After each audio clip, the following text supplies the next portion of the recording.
Perdón la demora, mil disculpas. Gracias por estar presentes en esta primera jornada y con este tiempo que no ha colaborado. Bueno, le damos la bienvenida a todas a nuestra institución formadora. Esta es la primera jornada de un ciclo de conferencias que hemos organizado entre la Jefatura de Práctica y la Jefatura de Carrera del profesorado de nivel primario. Partimos de la convicción de generar puentes interinstitucionales en la apertura de nuevas instancias que contribuyan con renovados saberes académicos, que favorezcan el enriquecimiento de sus trayectorias y de su formación como profesionales, contando con el aporte ad honorem de referentes pertenecientes a la universidad pública de nuestra ciudad, es decir, a la Universidad Nacional de Rosario.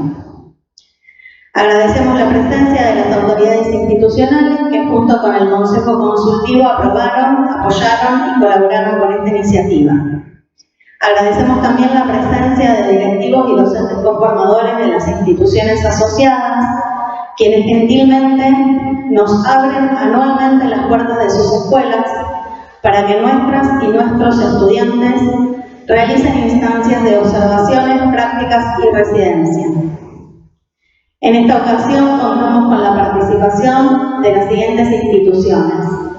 En el nivel inicial, los jardines Manzanita, Pisa Pisuela, La Bruja Maruja, Campanita, La Cigarra, Merceditas de San Martín y Flor de Jacarandá.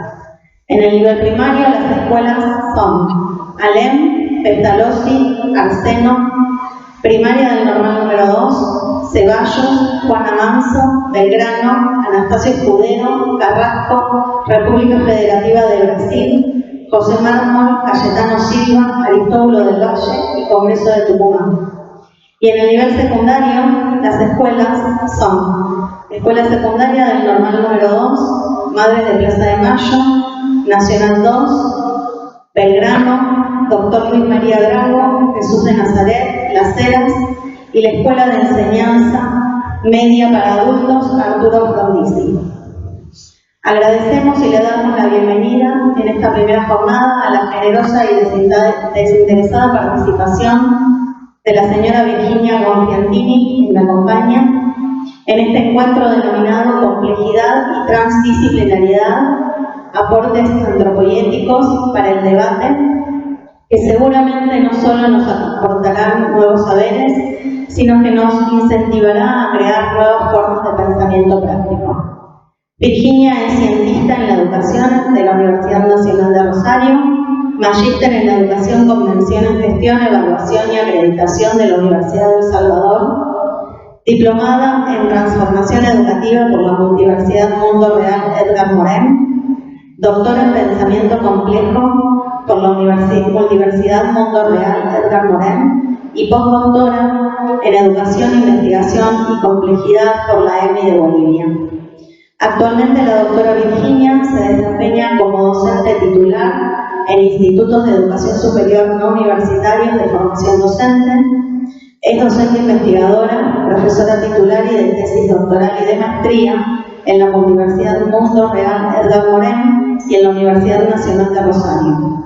Dirige las diplomaturas de la Facultad de Humanidades y Artes de la UNR y es docente de posgrado y tutora de tesis doctoral en Guatemala, Bolivia y México.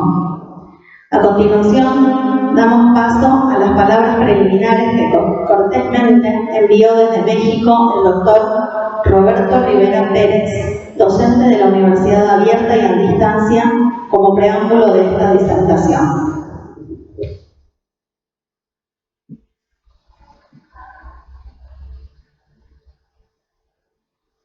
Hola, ¿qué tal? Muy buenas noches. Les habla el doctor Roberto Rivera Pérez, docente de línea de la Universidad Abierta a Distancia desde México.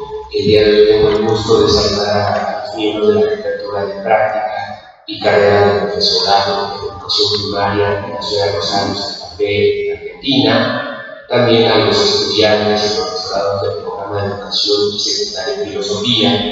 Y particularmente les comento que yo soy estudioso de las teorías de la complejidad, soy antropólogo de formación, pero también he generado, o más bien soy el constructor del modelo catalizador no lineal para conflictos y problemas sociales de escalada, el cual fue parte de mi proceso postdoctoral que compartí con la doctora Virginia Bonfiantini, con una compañera más amiga y colega, a quien tengo el gusto de presentarla en esta noche, para formar parte del ciclo de conferencias formativas en la Escuela Normal Superior Juan Manuel Gutiérrez. La doctora Virginia Bonfiantini, Virginia para los amigos, es una gran amiga y colega que la conozco desde hace muchos años. Con ella he intercambiado debates teóricos, debates a distancia, encuentros presenciales en congresos, sobre todo en México, en Colombia, en Bolivia, pero también ella es la que redactó este hermoso libro de El Kairos Educativo. El Kairos Educativo es significar la formación docente desde la práctica del formador, documento fundamental y central que viene a ser parte de la historia y parte de los debates epistémicos e isomórficos que se tienen que construir en la actualidad entre las ideas de la comunidad, particularmente con el tema de la educación.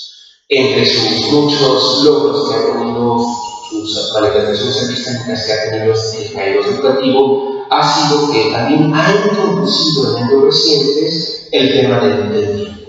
El tema de la transformación de los sujetos investigadores, del sujeto educador, a través de ese proceso histórico, pero sobre todo con el matiz de cómo es que interviene en los planes curriculares y planes profesionales. Eso fue parte de su trabajo excepcional en el postdoctorado en educación, investigación y complejidad que pudimos realizar juntos como compañeros de equipo, amigos y siempre adelante en estos ejercicios de investigación.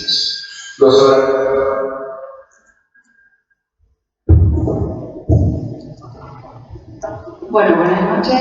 Gracias por estar acá con este diluvio universal. La verdad que coraje salir de la casa.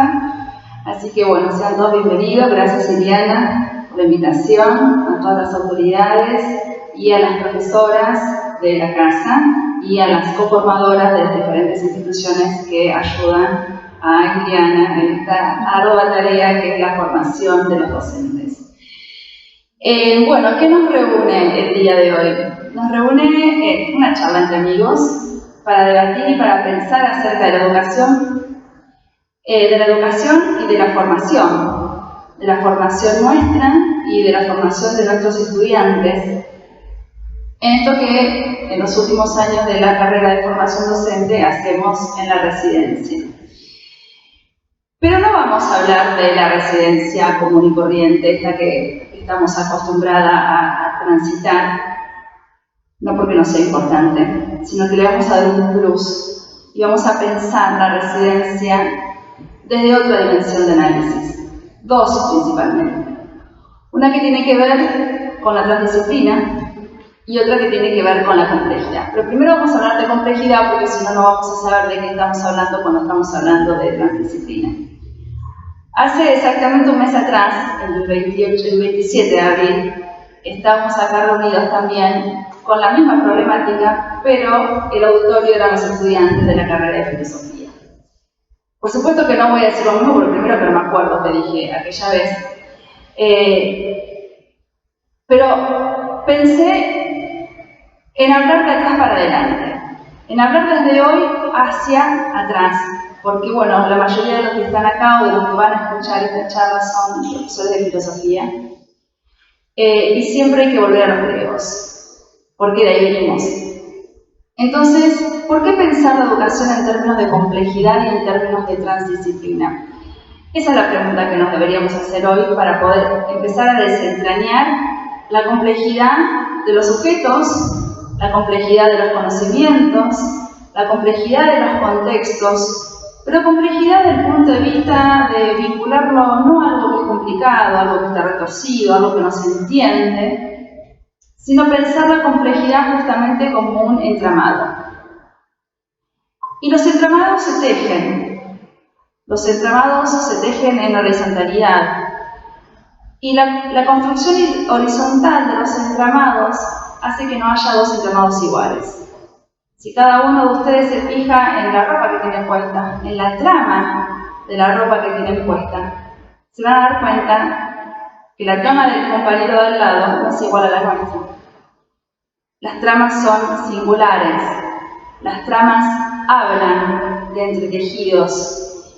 Y desde el punto de vista epistémico, justamente esos entretejidos son cosmovisiones. Son cosmovisivos, vamos más allá de lo epistemológico. Porque lo epistemológico hoy nos queda chico, digamos, en términos decoloniales y en términos de las epistemologías del sur o del pensamiento del sur. Tenemos que volver a pensar no desde el punto de vista epistemológico solamente, no desde el punto de vista epistemológico occidental solamente, sino que el pensar tiene que ir más allá. Y ese más allá es cosmovisivo. Y cuando hablamos de cosmovisismo, estamos hablando de totalidades. Estamos hablando no de totalidades universales y cerradas, como la concepción occidental cristiana, sino que estamos hablando de totalidades en términos de hologramático, en términos de conjunción, en términos de nosotros, en términos de comunión. Desde ese lugar estamos hablando de lo cosmovisivo que nos incluye como sujetos, lo cosmovisivo que nos incluye desde el contexto, lo cosmovisivo que nos incluye desde lo epistemológico, lo cosmovisivo que nos incluye como humana condición viviendo en este tiempo y en este espacio. Por eso hay que pensar la educación en coordenadas temporoespaciales. El tiempo como categoría de análisis, el tiempo como metacategoría fundante de todos los discursos, de todas las racionalidades, de todas las filosofías y de todas las religiones, nos habla de un tiempo singular, distinto al tiempo cronológico que discurre en Occidente desde la construcción del discurso de la modernidad clásica. ¿Y por qué hablo del tiempo? Hablo del tiempo porque nuestras residentes transitan un tiempo especial, un tiempo propio, un tiempo kairoscópico, como lo llamo yo, un tiempo que les es propio porque resignifican, repiensan, retrabajan, resienten, deconstruyen todo lo que aprendieron en su formación. ¿Para qué? Para llevarlos a un contexto que les es singular y en esa singularidad lo entraman, lo entretejen. ¿Con quién? Con otros sujetos, con sus estudiantes, pero con otros sujetos que también son los formadores y los conformadores. En ese escenario vamos a empezar a pensar hoy la deconstrucción, el repensar, el resignificar nuestra práctica como docentes, la futura práctica de nuestros estudiantes como futuros formadores, pero principalmente entramarlos desde el punto de vista epistémico. Y lo entramamos desde el punto de vista epistémico porque vamos a hablar de transdisciplina. ¿Y qué es la transdisciplina? La transdisciplina es la tercera figura que nosotros conocemos hoy desde el punto de vista epistemológico. Si vamos para atrás, la primera figura epistémica que nosotros conocemos es la disciplina, la segunda figura epistémica que nosotros conocemos es la interdisciplina, y la tercera y última, hasta hoy, mañana no sabemos, la tercera figura epistémica que hoy conocemos es la transdisciplina. ¿Y por qué pensar la educación en términos de transdisciplina? Porque la sociedad es compleja, porque la sociedad se entrama desde diferentes dimensiones y nosotros somos una parte de esas dimensiones de las cuales la sociedad está entramada. Nuestra función como educadores, nuestra función como formadores, entrama una de las dimensiones fundamentales de la complejidad de la educación hoy y de la sociedad hoy. Por lo tanto, esta dimensión es parte integrante de la transdisciplina. Como el prefijo lo dice, trans es lo que está más allá. ¿Más allá de qué? Más allá de lo disciplinar. Más allá de lo que nosotros hemos aprendido con Descartes y su discurso del método desde hace 500 años. ¿Es necesaria la disciplina? Sí, por supuesto, porque si no, no podemos enseñar absolutamente nada. Tampoco podríamos pensar en términos de interdisciplinaridad y en términos de transdisciplinaridad. La transdisciplina hoy nos aporta para pensar la realidad justamente de 3 niveles o 3 dimensiones fundantes. Entender la realidad o la sociedad desde la complejidad. Entender la realidad desde la inclusión del tercer excluido de la lógica aristotélica. Y entender la sociedad o la realidad hoy justamente desde el entramado de las múltiples dimensiones. ¿Y por qué estamos hoy hablando de transdisciplinaridad? Porque hoy en pleno siglo XXI nosotros estamos preparados para poder pensar transdisciplinariamente. Como se dice por ahí, los tiempos habilitan a las categorías de análisis. Las categorías de análisis son construcciones culturales, epocales y contextuales. Entonces no podríamos haber pensado la transdisciplina en una época que no fuera la nuestra. En realidad se empezó a pensar en la década del 70 del siglo pasado. En toda la década de 1970, desde la física cuántica y desde la termodinámica, un físico que se llama Parashat Nicolescu empieza a hablar de transdisciplina, empieza a pensar el constructo teórico transdisciplinar. ¿Y por qué digo el constructo teórico transdisciplinar? Porque lamentablemente la transdisciplina a nivel práctico no existe. Como tampoco existe a nivel práctico la interdisciplinariedad. Lo que nosotros hacemos en este salón de clase, o lo que nosotros hacemos en una institución educativa, o lo que hace un grupo de personas en cualquier tipo de institución, por ejemplo los médicos cuando nos dicen, bueno, mi equipo transdisciplinario, dice el team leader del grupo de médicos que nos está atendiendo. Bueno, gente, lamentablemente la interdisciplina tampoco funciona a nivel práctico. Entonces, esto es importante porque nosotros estamos formando. Entonces tenemos que ver cuáles son los campos de demarcación de la ciencia, los objetos de estudio de cada ciencia y las construcciones metodológicas de cada ciencia para poder hablar correctamente. ¿Por qué no existe la interdisciplina a nivel práctico? Y acá voy a tratar de parafrasear a García, esposo de Emilia Ferreira, Rolando García, discípulo de Piaget, que con Piaget decían lo siguiente. Si bien Piaget es el dueño del concepto de interdisciplina, Rolando García, en un texto que escribe con Piaget, dice algo así como que no existe persona interdisciplinaria. Los que estamos acá no somos y no hacemos interdisciplina. ¿Podemos hablar de interdisciplina? Sí, por supuesto. Pero no somos una persona en singular.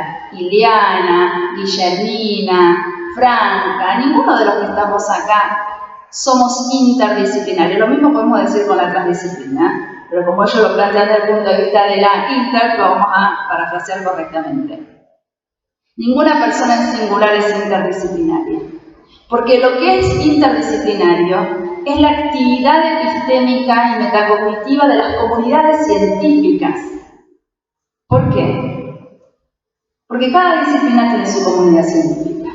¿Y por qué prácticamente, a nivel de la praxis, a nivel de la práctica, no podemos hablar de interdisciplina?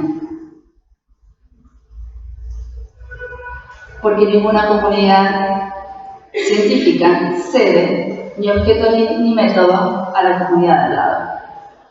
Hay una cuestión de demarcación de poder epistémico.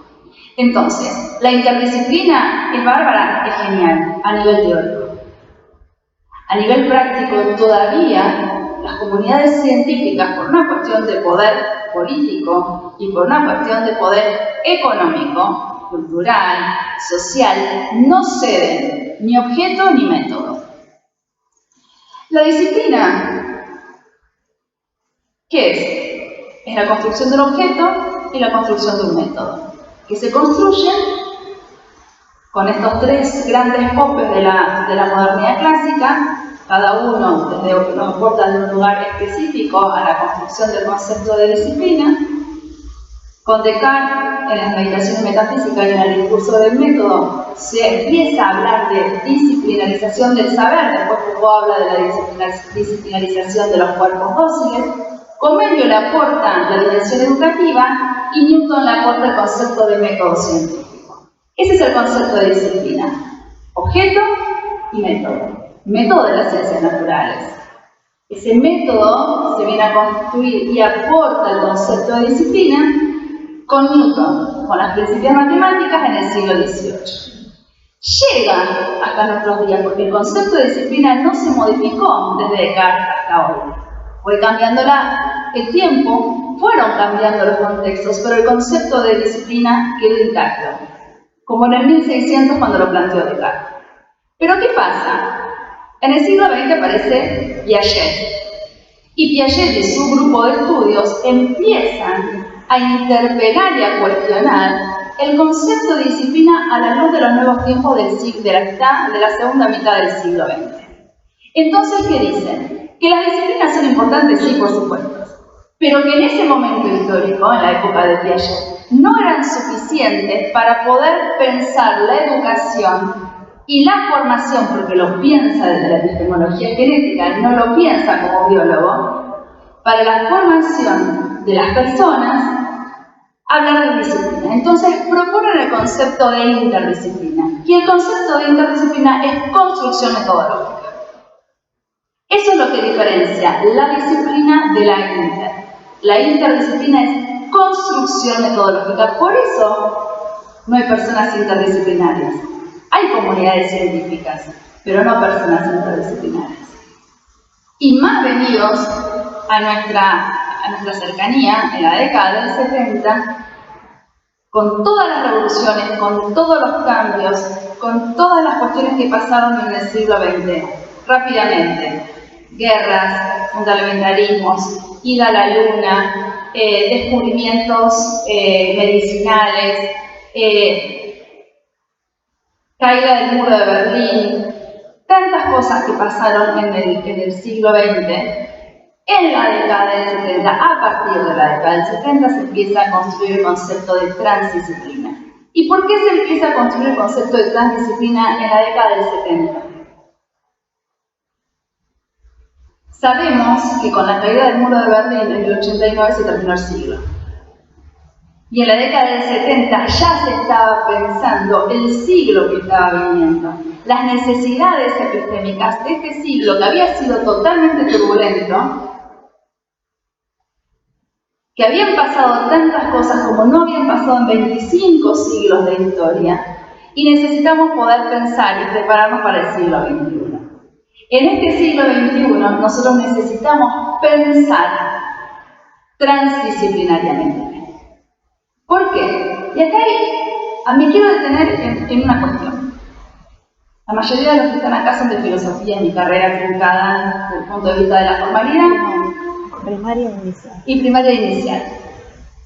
Bien, filosofía, primaria e inicial. Me complicaste la existencia ahora. Se me fue el ejemplo, ahora tengo que reestructurar todo lo que estaba pensando. Lo importante de la transdisciplina no solamente son los conceptos de entender la realidad como un sistema complejo, no es solamente entender que para que se plantee la transdisciplina necesitamos considerar todas las dimensiones de análisis. No podemos nosotros educadores pensar la educación desde un solo lugar, porque somos sujetos, porque estamos en un contexto y porque conocemos, por lo menos desde 3 lugares, y estos 3 lugares se multiplican en muchas dimensiones. Pero en donde me quiero detener es en la lógica de Aristóteles. Nicolescu es físico cuántico. No voy a hablar de física cuántica porque no sé la física cuántica práctica, pero sí la física cuántica teórica. Nicolescu plantea, considerando los aportes que comienzan a principios del siglo, esto lo digo yo, no lo dice Nicolescu, con los aportes de Freud y el inconsciente y los aportes de Einstein y la teoría de la relatividad, se empieza a pensar la realidad con 2 categorías de análisis importantísimas que también las retoma Prigogine desde la física cuántica. El siglo XX empieza a pensar la realidad con una categoría que se llama sistemas complejos. Estos sistemas complejos aparecen desde las teorías de la comunicación, desde las teorías de la información, y después se lleva a los físicos. Lo toman los físicos para poder construir su edificio teórico. ¿Qué es un sistema complejo? Pensemos nuestra clase escolar. El concepto del sistema existió desde siempre. Entonces, el sistema no es la categoría que vamos a discutir acá. Lo que vamos a discutir acá es la categoría, el concepto complejo. ¿Por qué? Porque hasta el siglo XIX, y específicamente en el siglo XIX con el positivismo, la sociedad era pensada lineal, cerrada y simple. Un estímulo, una respuesta, desde el conductismo, el orden y progreso del positivismo, causas y efectos, era lineal. ¿Aprendemos o no aprendemos? ¿Aprendemos todo de la misma manera, todo lo que está enseñando la maestra, o no aprendemos nada? Y el que no aprendía, ¿qué hacíamos? Lo sacábamos del sistema, era el disfuncional. Fíjense que ahora la palabra disfuncional no existe más. Nadie habla, ay, este chico qué disfuncional que es. No, porque aparte tenemos un problema importante si llegamos a decir que este chico es disfuncional, ¿no? Pero no existe más la palabra disfuncional, propia del positivismo. ¿Por qué? ¿Por qué era disfuncional? Porque el positivismo era funcionalista. Todos teníamos que funcionar como un engranaje adentro de esta sociedad. ¿Y cómo funcionábamos adentro de esta sociedad? Bueno, el positivismo toma de Platón el concepto que Platón plantea en la República, de que cada uno tiene que ocupar el lugar que le corresponde y que sabe en la sociedad para que la sociedad funcione. Los que estamos acá nos dedicamos a educar porque seguramente que es lo único o lo que hacemos mejor en nuestra vida. Los que se dedican a otra cosa, como decía Platón, los campesinos se tenían que encargar de suministrarnos el alimento, los soldados se tenían que encargar de defendernos y los filósofos se tienen que encargar de pensar porque es lo único que saben hacer. Bueno, los positivistas toman ese modelo de la República de Platón y entonces construyen este modelo positivista desde esa concepción funcional del sistema. Por eso hablamos de funcionalistas o de disfuncionales. Aparte, la sociedad moderna, la racionalidad moderna, surge en el siglo, en realidad surge mucho antes que el siglo XIX, ¿no? Pero a partir del siglo XV que empezamos a construir el discurso de la modernidad clásica. Esta modernidad clásica, todo su dispositivo social, político, económico, la cronometrización del tiempo y las instituciones surgen para controlar la conducta. Y esa conducta que no se controla es disfuncional al sistema, que también crea instituciones para que vuelvan a reintroducir, a controlar la conducta correcta para volverlos a ubicar dentro de la sociedad. Entonces surge la escuela, las prisiones, los psiquiátricos, la sexualidad vinculada al matrimonio. Es decir, acá tenemos una abogada del contrato social que se firma en el matrimonio para regular la sexualidad, cosa que hasta el momento no estaba ni regulada ni pensada y por lo tanto era incontrolable. El concepto de infancia también aparece como contrato social, como describir a ese infante que ahora tiene que ser educado, que tiene que ser cuidado por el Estado, por la familia y por la escuela. Entonces, este dispositivo controlador construye lo que se llama un sistema cerrado, un sistema simple, en donde cada institución y cada uno tenemos que ocupar el lugar que sabemos que nos corresponde dentro de esta sociedad para que la sociedad funcione y llegue a un progreso ilimitado. Muy lindo está Freud. Muy lindo está Einstein. Muy lindo hasta Heisenberg, Pauli, Curie. Físicos, matemáticos y Freud desde el psicoanálisis que empiezan a pensar con categorías disruptivas, con categorías que empiezan a cuestionar el horizonte heredado de la modernidad clásica. Y esas categorías no pueden ser controladas con las lógicas del funcionalismo y de las instituciones de la modernidad clásica, porque empezamos a hablar de caos, empezamos a hablar de inconsciente, empezamos a hablar de lo indeterminado, empezamos a hablar de fractales, empezamos a hablar de el juego. Todas categorías de análisis que no se pueden pensar desde la funcionalidad de un sistema, porque justamente lo que hacen es venir a disrumpir ese sistema. Entonces surge el concepto de sistemas complejos. La complejidad no viene a adjetivar el concepto de sistemas. La complejidad es una categoría constitutiva que le da fuerza epistémica a ese sistema, porque lo que plantea es que la sociedad sigue estando construida por subsistemas. De eso no se duda. Seguimos pensando y seguimos construyendo y seguimos habitando instituciones. Y tratamos de hacer dentro de la sociedad lo que mejor hacemos. Pero ¿qué pasa?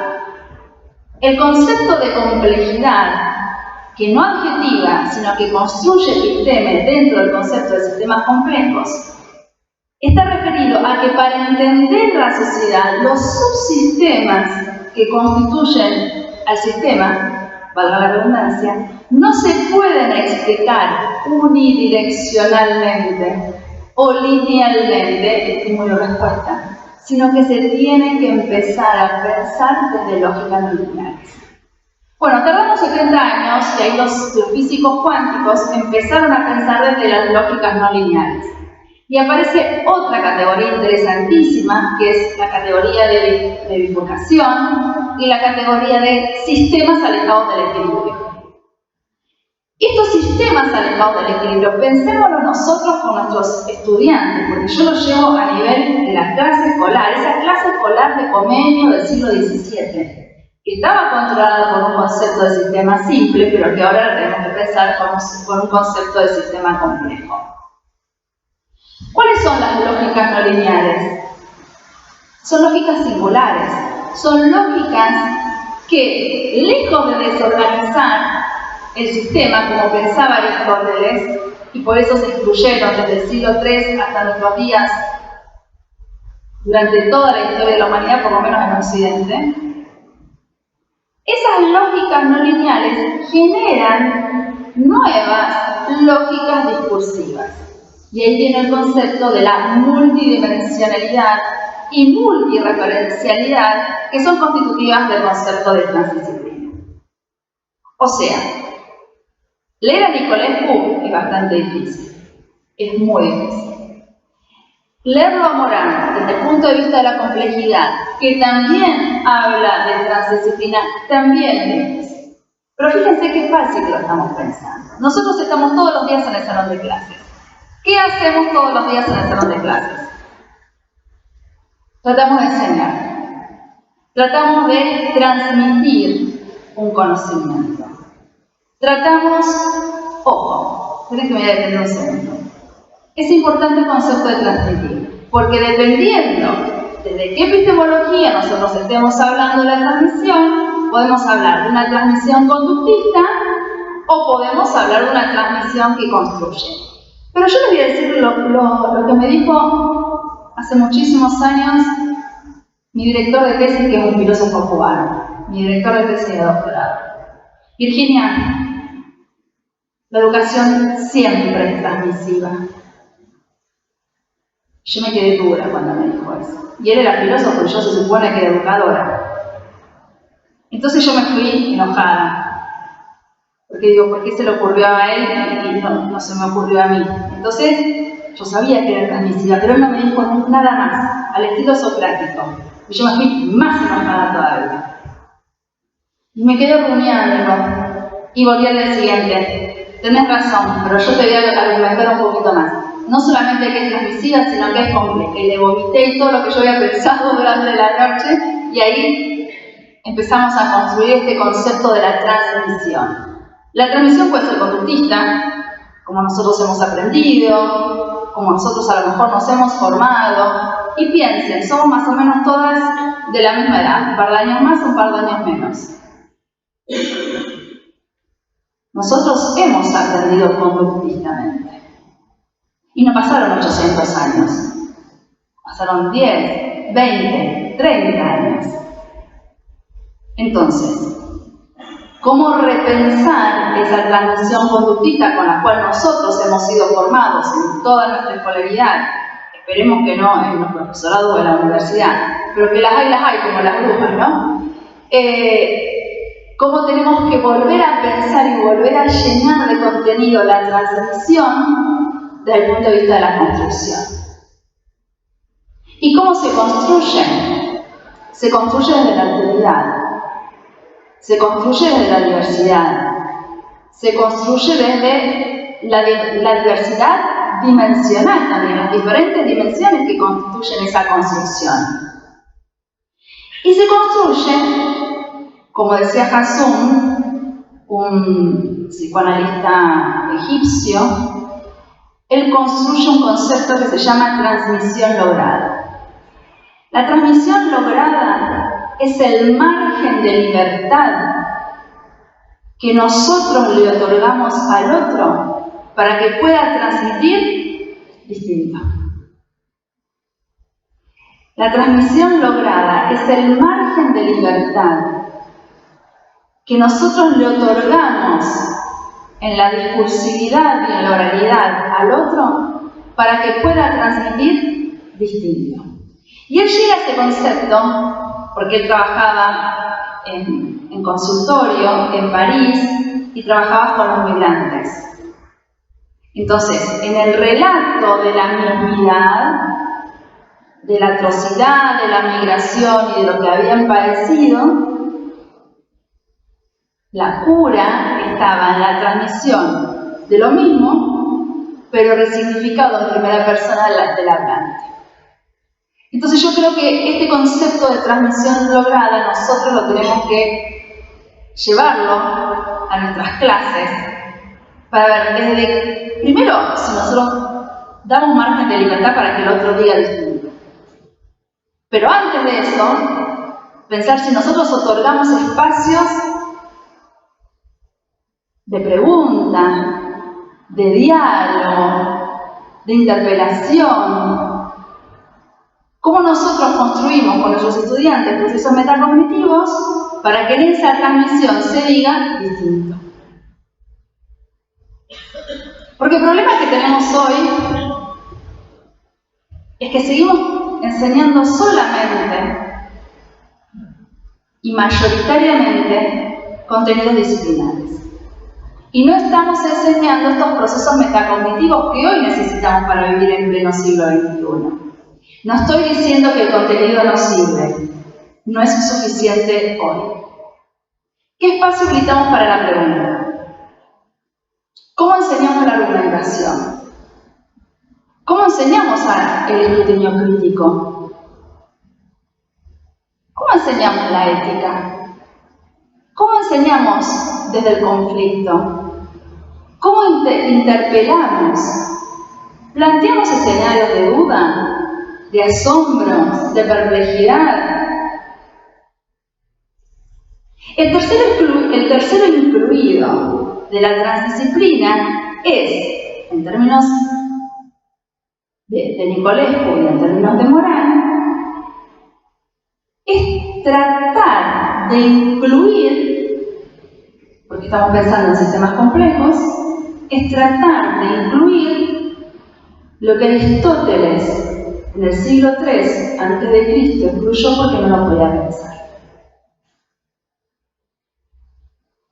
Porque pensaba en conceptos de sistemas cerrados, y está bien, porque estábamos en el menos 3 a.C. Mucho dijo Aristóteles. Miren si mucho habrá dicho que lo seguimos teniendo abajo del brazo. No podemos pensar nuestra vida, no podemos pensar nuestro conocimiento en términos que no sean aristotélicos. Y de ahí para acá, con todos. Pero no estamos en el siglo III a.C. Estamos en el siglo XXI. Estamos en un siglo XXI en donde tenemos que reincorporar en este tercero incluido. Este tercero incluido, en realidad Nicolescu y Morán no lo explican. No dicen qué es el tercero incluido. El tercero incluido es lo que Aristóteles no pudo explicar y lo tenemos que incorporar con estas lógicas no lineales. Pero ¿saben yo cómo lo llamo este tercero incluido? Lo llamo otredad. Lo llamo ética.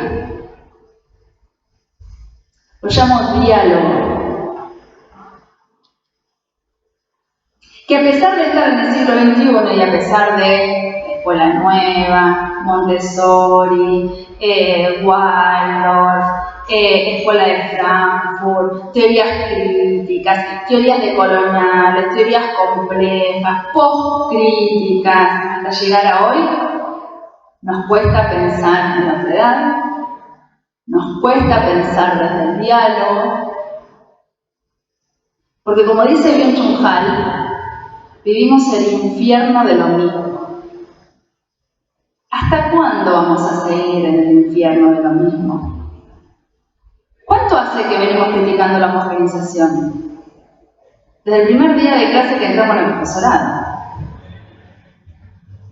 La homogenización, la universalización, la objetividad eran dimensiones de análisis del siglo XVII.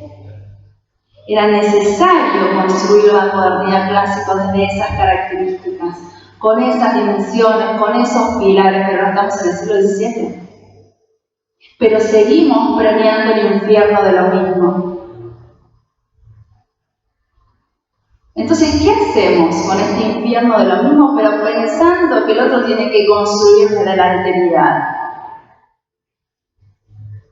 Entonces, no solamente se tiene que construir un conocimiento, no solamente tenemos que enseñar procesos metacognitivos, sino que hoy esta transdisciplina, pensando la dimensión del tercero incluido de la lógica clásica de Aristóteles, también tiene que enseñar la tolerancia epistémica, la ética y la democracia cognitiva.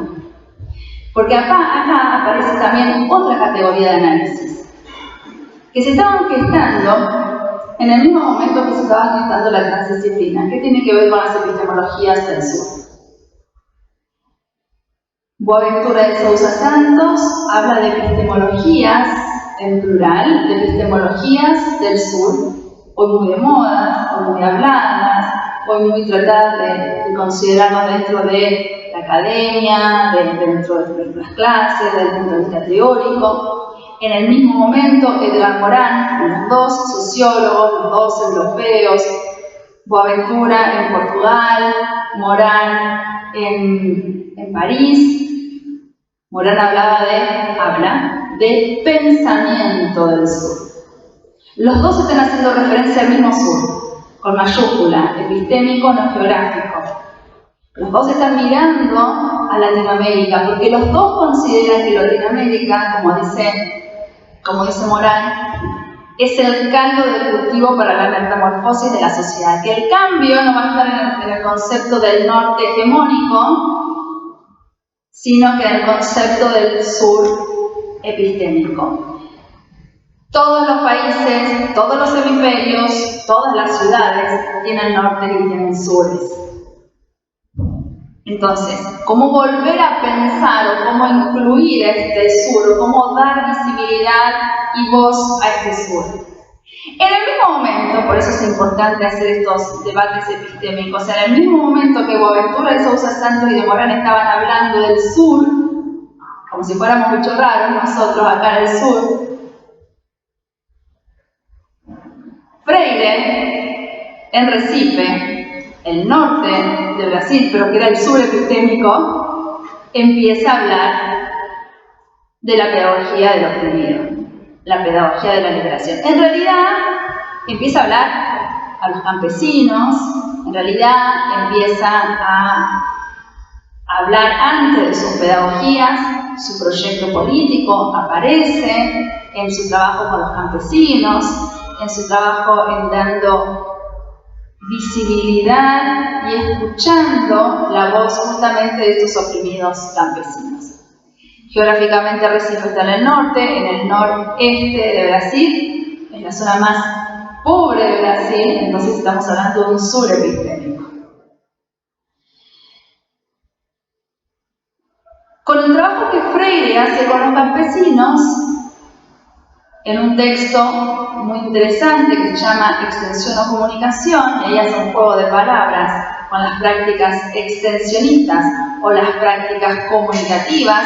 La extensión no lo tenemos que traducir como esta característica o esta dimensión fundante de nuestra universidad vinculada al conocimiento, la investigación en la extensión. No está hablando Freire de esta extensión, sino que la extensión en Freire está significada desde el punto de vista del receptáculo, de la educación bancaria, de cómo llenar la cabeza de otra persona. Esa es la extensión. Mientras que la comunicación, ahí construye el concepto de diálogo. Cómo nos modificamos, cómo nos transformamos nosotros como personas, como sujetos, a partir de la comunicación, a partir del diálogo, y el diálogo se hace en la horizontalidad. Y el diálogo no es en la mismidad, sino que el diálogo es en la otredad. Y acá aparece de nuevo un concepto clásico de la antropología del siglo XIX, que es el concepto del otro. Pero resignificado a la luz de Latinoamérica y resignificado a la luz de este otro, no como el malvado, no como el que me va a venir a ocupar mi puesto de trabajo, el que me va a venir a sacar mi casa, producto de las migraciones, que ese otro era depositario de todos los males en la década del 90 y al principio del año 2000, producto de las migraciones. No estamos hablando de ese otro, sino que estamos hablando del otro de la alteridad, del otro deseante que se construye en función de mi relación dialógica. Nos transformamos y nos reconstituimos en función del diálogo fundante justamente en esta otredad. Y es justamente la otredad el que le da vida y motor al concepto de transdisciplina. Porque no podremos pensar la transdisciplina sin pensar en estas otredades que tienen relación, que tienen razón de ser, que son las diferentes dimensiones que la constituyen. Entonces, miren la riqueza del concepto de transdisciplina y pensemos si esto nosotros lo podemos llevar a las clases escolares todos los días. Sí lo podemos pensar, sí lo podemos llevar desde el punto de vista teórico. Insisto, es muy difícil todavía en la cuestión práctica porque vivimos en instituciones modernas. Porque seguimos transmitiendo un saber disciplinar. Entonces, a mí me gusta hablar de diálogo de saberes. El diálogo de saberes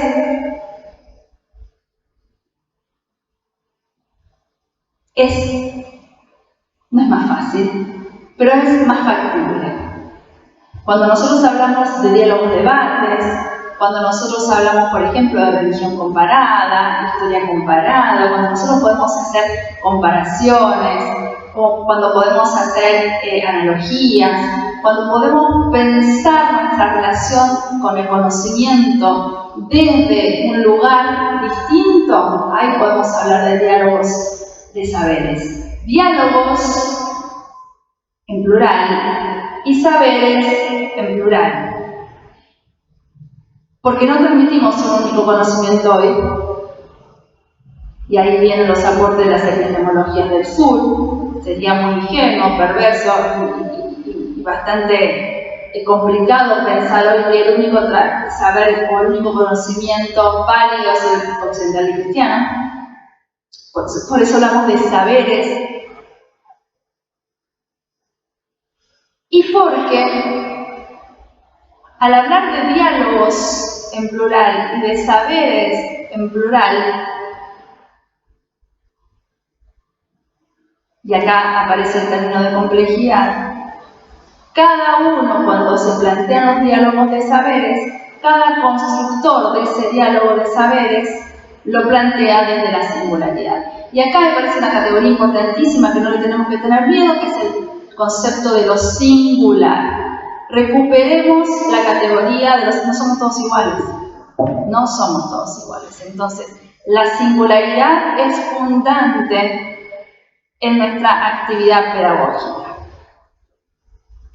Pero seguimos haciendo una única evaluación y una única planificación.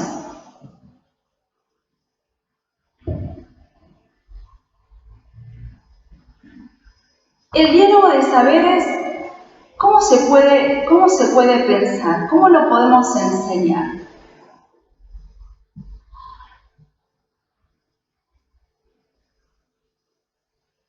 El diálogo de saberes, más que un contenido, es una posición epistémica con respecto al conocimiento.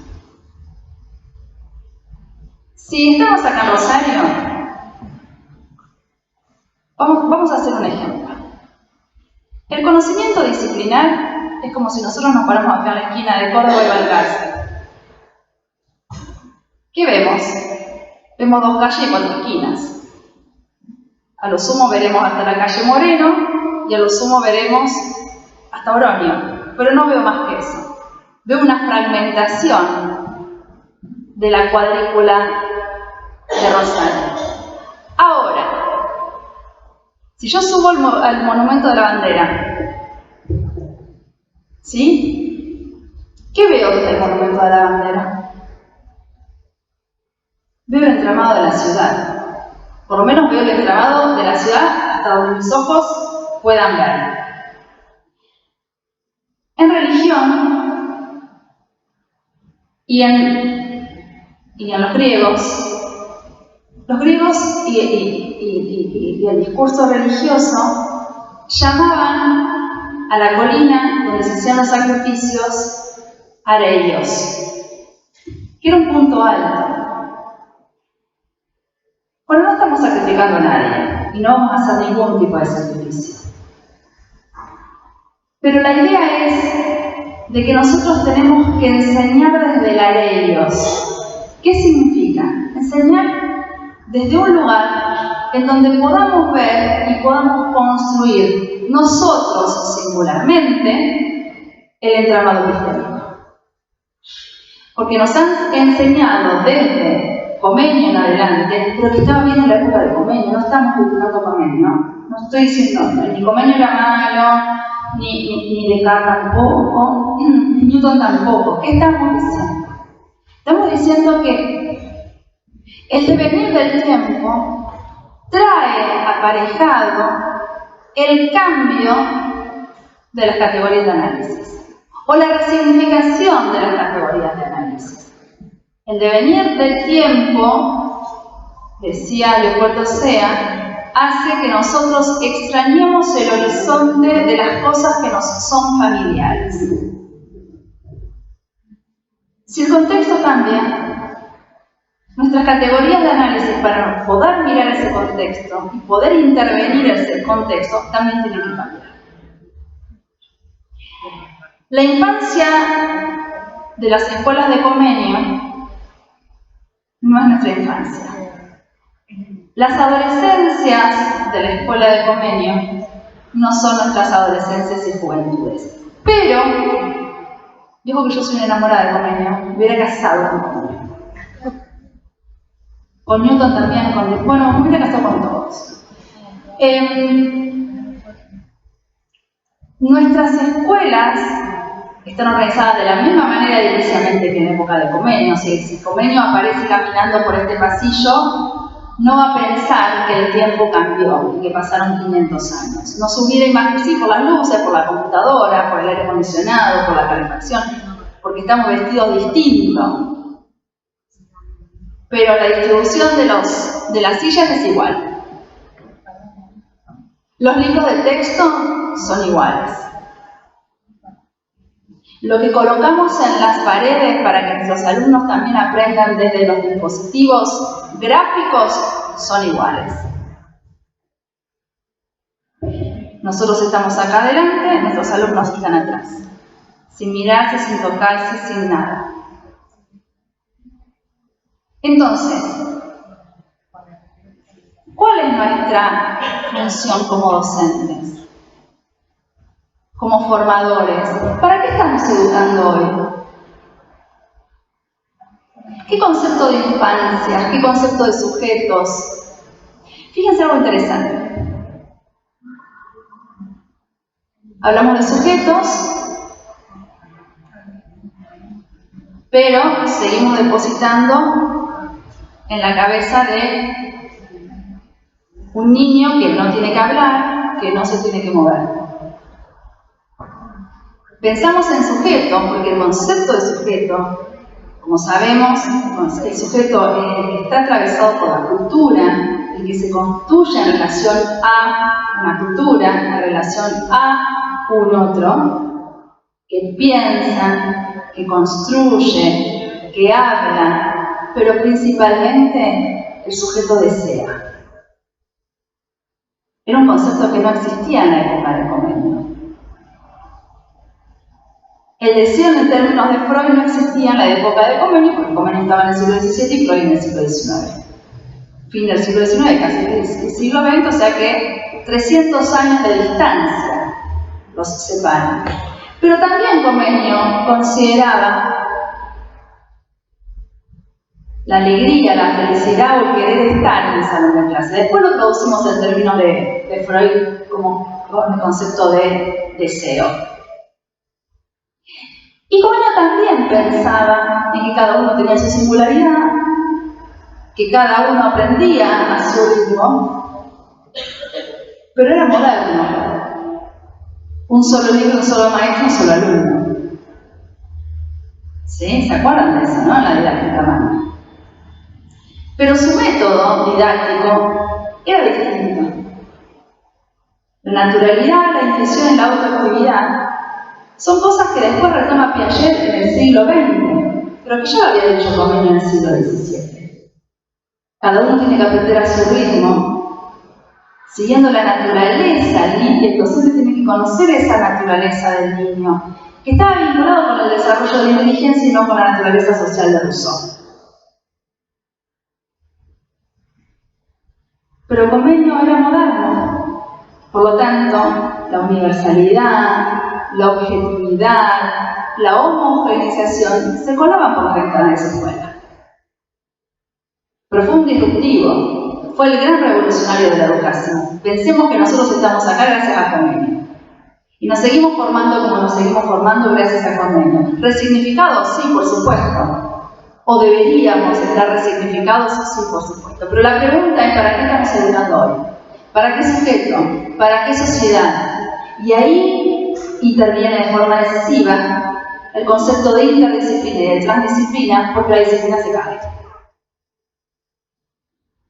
¿Y por qué se cae el concepto de disciplina?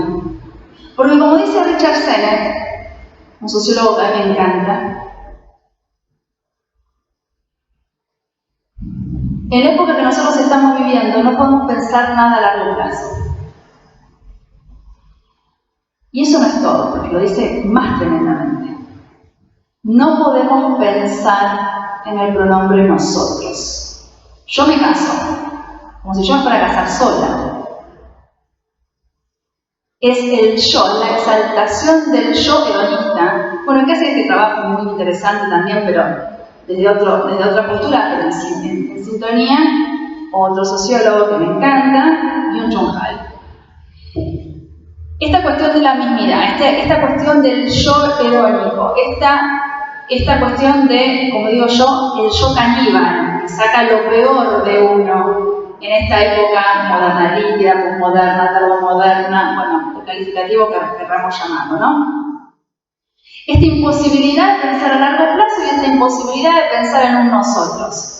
Si estamos imposibilitados a pensar a largo plazo y si estamos imposibilitados de pensar en nosotros, ¿qué hacemos en el salón de clases? Si el salón de clases está constituido por muchos nosotros, por muchas otredades que constituyen diferentes nosotros. Y que la institución escuela es hoy, la única institución pensada a largo plazo en una sociedad que es instantánea. No hay otra institución de las modernas que hemos nombrado antes, la familia, el Estado. No hay otra institución moderna que hoy esté pensada, no hay ninguna institución moderna que tenga un proyecto a largo plazo hoy que no sea la escuela. Con todas sus crisis, con todas las cuestiones problemáticas que tenemos, que sobrevivimos como podamos sobrevivir, pero es la única que está pensada a largo plazo. Por lo tanto, si la escuela está pensada a largo plazo en una sociedad que es instantánea, que es ahórica, yo voy a seguir enseñando los sistemas montañosos. Pero gente, ¿qué tenemos que enseñar entonces? Pensemos,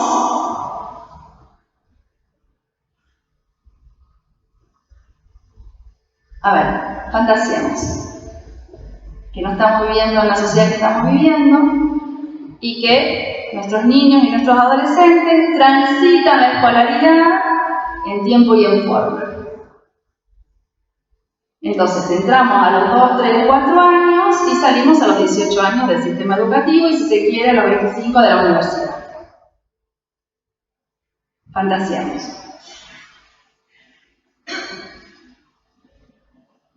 Estamos 25 años dentro de una escuela, incluida la universidad, aprendiendo contenidos.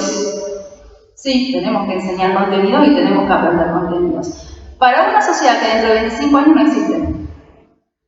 En este momento, porque pensemos que en la Edad Media, todavía no había escuelas en la Edad Media, pero la gente, los nobles, los sacerdotes se educaban.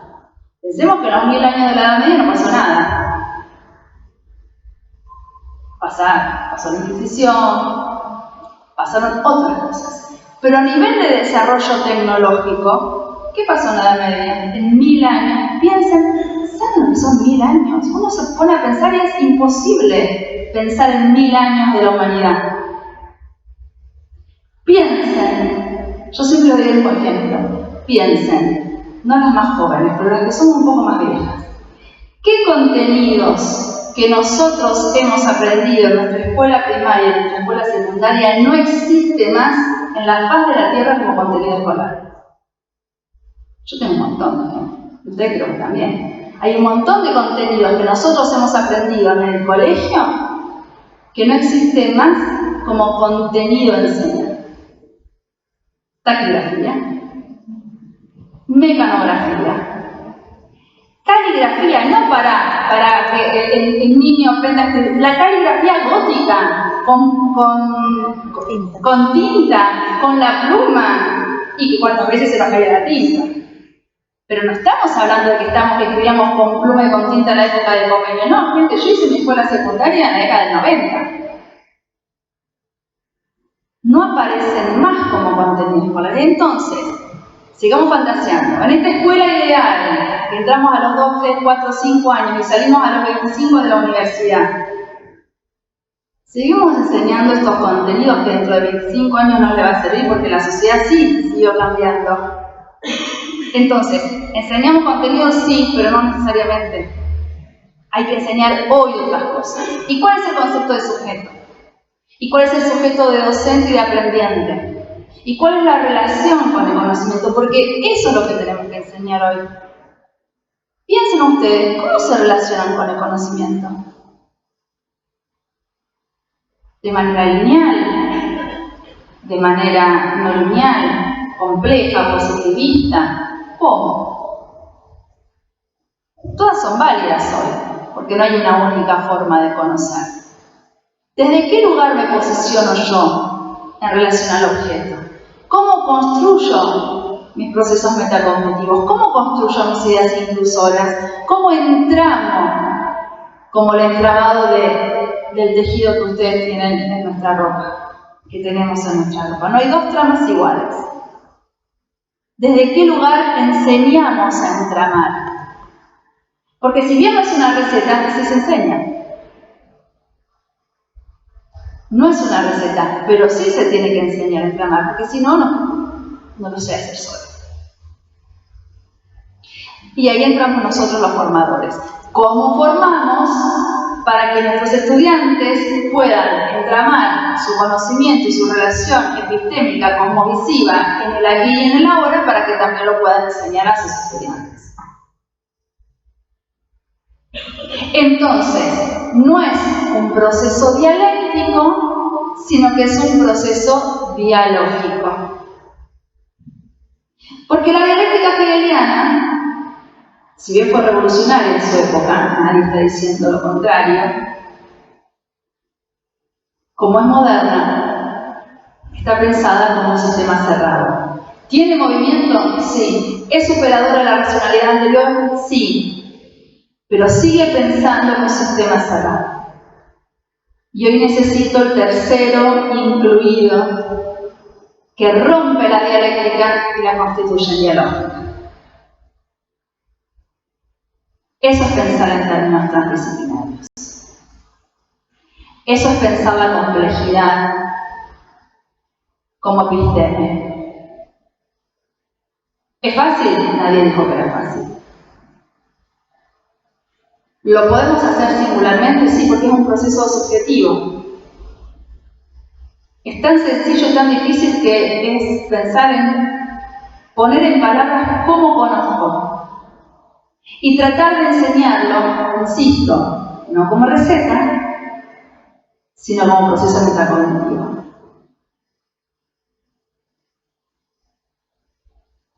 ¿Desde qué lugar? Desde ningún lugar, porque uno tiene que darle las herramientas al otro para que el otro pueda construir.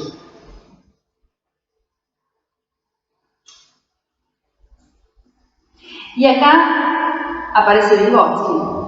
Nos encanta Vygotsky también. La diferencia que Vygotsky hablaba entre la herramienta y el signo o el símbolo. La herramienta es externa al sujeto. Por lo tanto, una herramienta no modifica ningún sujeto. Y Vygotsky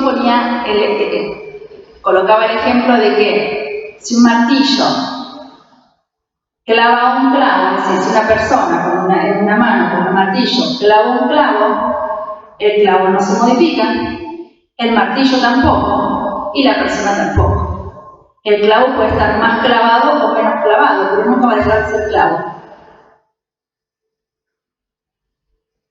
Esa es la herramienta.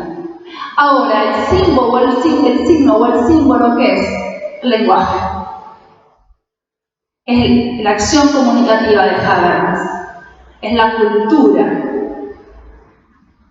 Cada vez que hablamos, nos transformamos. No solamente nos transformamos nosotros, sino que el otro que está hablando conmigo, que está dialogando, también se transforma. Y recordemos que fue Vygotsky, cómo dijo eso, en qué condiciones dijo y en qué contexto. No era fácil ser Vygotsky en la época que era Vygotsky, preso como estaba en la Rusia comunista, hablando de diálogo, hablando de transformación, hablando de lenguaje y de cultura, hablando de modificación de ese lenguaje, esa cultura. Y hablamos de sujetos, era impensable poder hablar de sujetos en esa época, porque éramos personas, no éramos sujetos.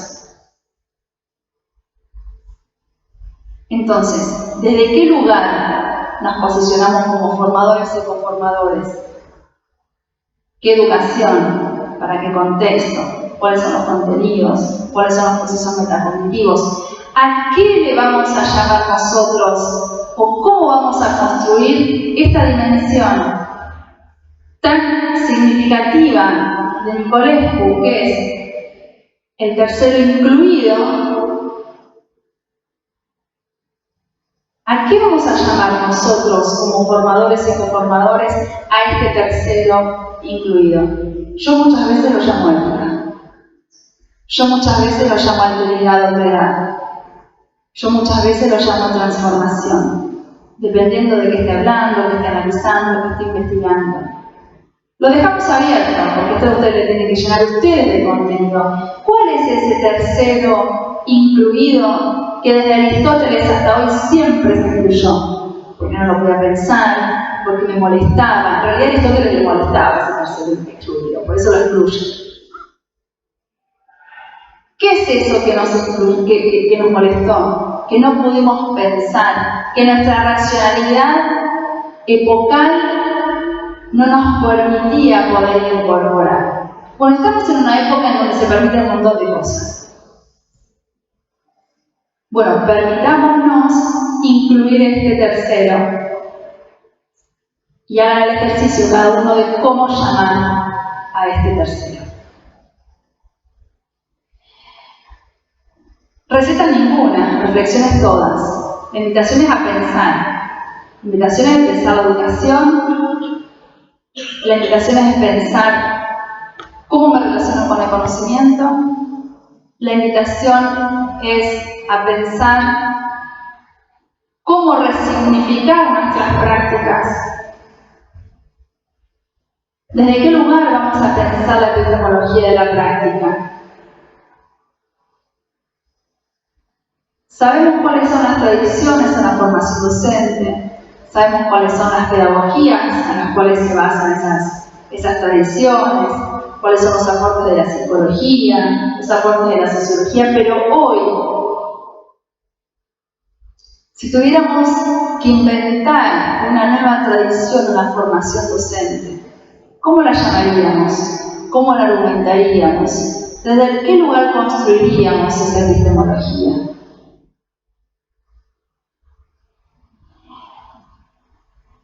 Teniendo en cuenta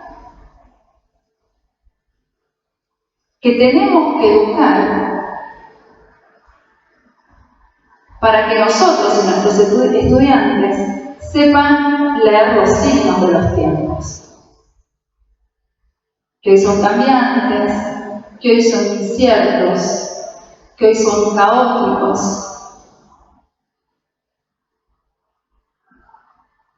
Pero no por eso vamos a dejar de pensar. Y no por eso vamos a dejar de enseñarnos. Pero para enseñar, antes lo tengo que aprender yo. Porque no puedo enseñar nada que yo no sepa.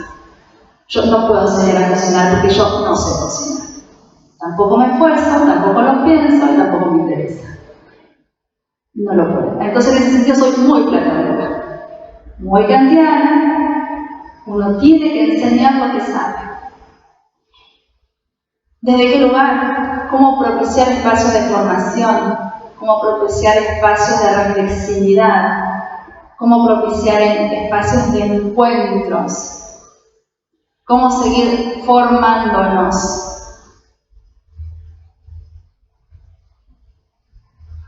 Y acá lo traigo Cushen, que también me encanta.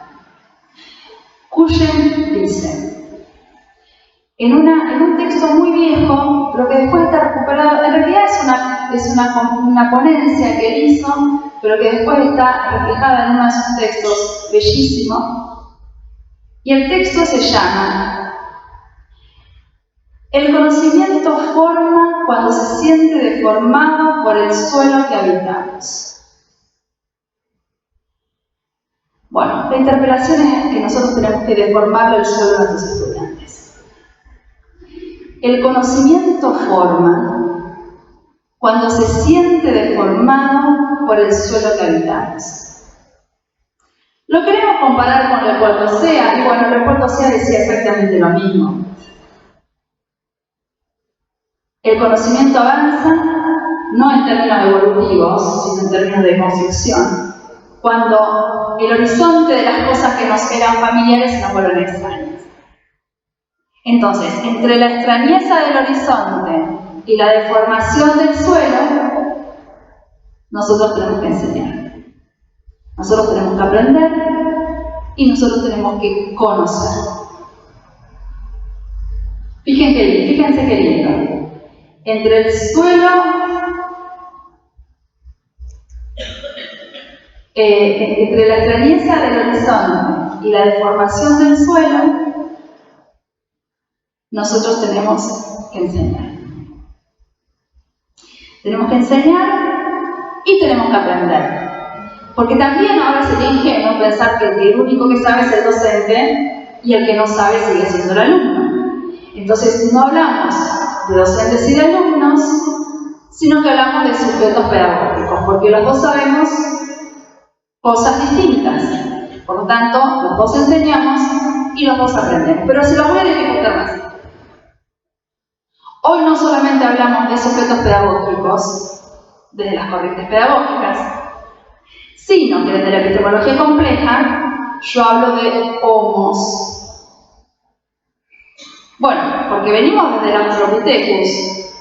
Desde el Australopithecus hasta hoy tenemos muchos, bien diversos, bien distintos. Entonces nos quedamos en el Homo sapiens, pero quedó viejo el Homo sapiens, no existe más el Homo sapiens. Pasamos del Homo sapiens sapiens, el Homo sapiens sapiens también quedó viejo. Y después tenemos un montón de variedades de homos, el Homo economicus, el Homo ludens, el Homo demens. Bueno, hay una variedad de homos en función del sociólogo y del filósofo que lo esté estudiando. Con Roberto estudiamos el postdoc juntos y fuimos compañeros de trabajo de la Universidad de México. Él es mexicano, yo soy argentina. Entonces, en mi postdoc no solamente trabajo el concepto de tiempo y propongo un concepto de tiempo nuevo a la educación, sino que propongo desde la epistemología compleja el concepto de homos reflexus. ¿Y desde qué lugar lo lleno de contenido? Y bueno, lo lleno de contenido de Freire, por supuesto. Desde Morán, por supuesto, Nicolescu, todos los complejos, todos los termodinámicos que aportan a la complejidad. Pero volvemos al ágora ateniense. Volvamos a los confines del inicio, a los confines de la historia, y vayamos al ágora ateniense. ¿Quién podría estar en el ágora ateniense?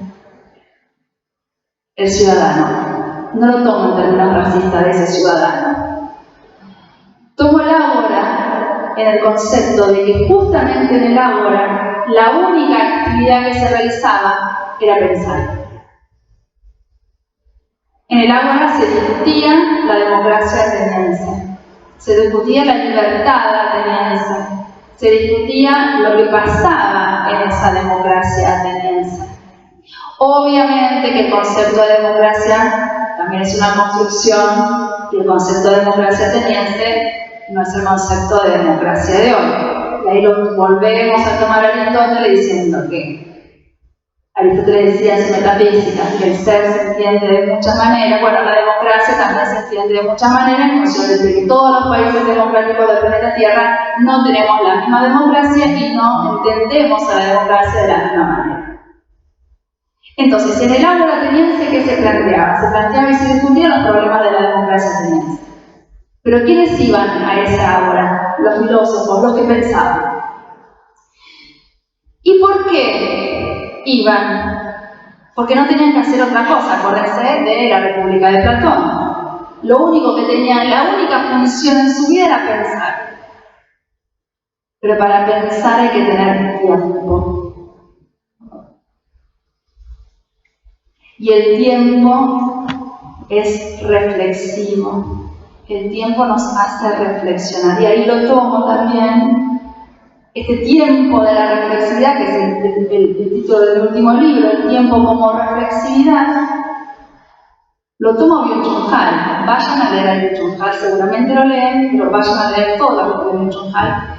Desde el lugar de este espacio y este tiempo de reflexividad se logra primero pensando, pero la reflexividad nos ayuda, eso lo digo yo, no lo dice Byung-Chul Han, y ahí lo cito, a poder sentirle el aroma al tiempo. Solamente cuando nosotros nos paramos en este vertiginoso mundo, podemos reflexionar. ¿Y por qué nadie reflexiona? Porque el mundo no para. Al ser tan rápido, no podemos pensar. Entonces la escuela tiene que ser ese espacio que pare para reflexionar. Es un tiempo de la reflexión, es un tiempo sin tiempo, porque el tiempo de la escuela es distinto. A ver, gente, no sé cuánto hace que estamos acá, pero afuera sigue viviendo la gente, seguramente que sigue lloviendo, no sé cómo nos vamos a ir, sigue lloviendo, se hizo de noche, el tiempo siguió, y acá es otro tiempo distinto. ¿Y por qué es otro tiempo distinto? Porque es un tiempo donde se construyen los conocimientos. Es un tiempo que tiene que estar pensado para reflexionar. Es un tiempo en donde acá nos olvidamos de que somos, sino que estamos pensando en otra cosa distinta. Bueno, saldremos y pensaremos qué comida vamos a hacer para la cena, cómo nos vamos a ver si sigue lloviendo y demás. Pero este tiempo es un tiempo que nos invita a la reflexión. No tenemos que hacer otra cosa que pensar. Y eso se logra hoy en la escuela, o se debería lograr, o deberíamos pensarlo hoy en la escuela. Porque es un momento en donde se debería parar, se debería reflexionar. Se deberían pensar procesos metacognitivos, se deberían construir diálogos, debates epistémicos. Y esa es nuestra función como formadores y como coformadores. Es ayudarles a caminar a nuestros estudiantes a recorrer lo que nosotros hemos recorrido, pero distinto, como la transmisión lograda de Jason. No sé cómo estamos con el tiempo. 1 hora y media. ¿Hora y media? Ay, perdón. Bueno, entonces vamos cerrando. Se me fue el tiempo. Podemos seguir hablando mucho más tiempo, pero creo que nos podemos llevar muchas cosas para pensar. La idea no fue transmitir un conocimiento, la idea fue pensar. La idea fue pensar reflexivamente, pensar dimensiones de análisis, pensar alternativas, cada uno en su contexto, con sus contenidos, con su disciplina, con su formación, resignifique y repiense todo esto que estuvimos hablando. Así que muchas gracias por la escucha atenta. No sé, creo que terminamos, ¿no? Sí, sí. Bueno, muchas gracias por la escucha atenta y nos vemos. Bueno, muchísimas. Bueno, muchísimas gracias a todos por venir. Como les dije al principio, con este tiempo que nos ayudó, que nos colaboró, y también en esta vorágine que nos lleva la práctica diaria, con este contexto tan complejo, con un proyecto que está dando más traspiés que soluciones, pensemos también porque cada vez más se complejiza nuestra práctica diaria a partir de estos proyectos.